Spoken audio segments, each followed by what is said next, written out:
Hello and welcome back to JayTechTips. Today I'm going to be showing you how to install the brand new Windows terminal. So it's PowerShell command prompt, some Linux terminal, it's a Linux terminal, and as well as Azure Cloud or something, all put together into one fancy new terminal right here. It's more translucent, it's nice, fancy, and absolutely great. So I'm going to show you right now how to install it.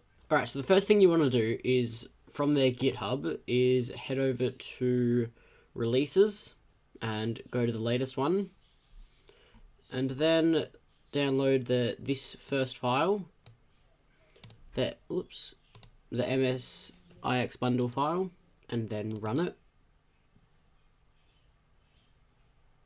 So I've already got it installed, so then there would usually just be a button that says install, and then it will go through that installation, and then you can launch, and then you'll be able to launch it.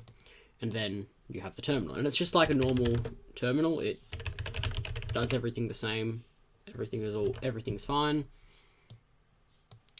So there's this version as well as the terminal preview. So if we go to this one,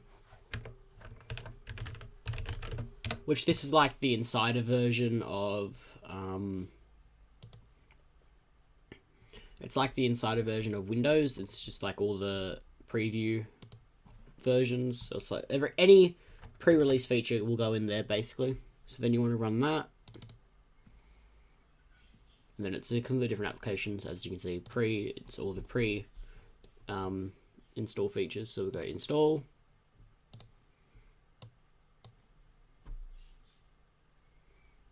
then launch.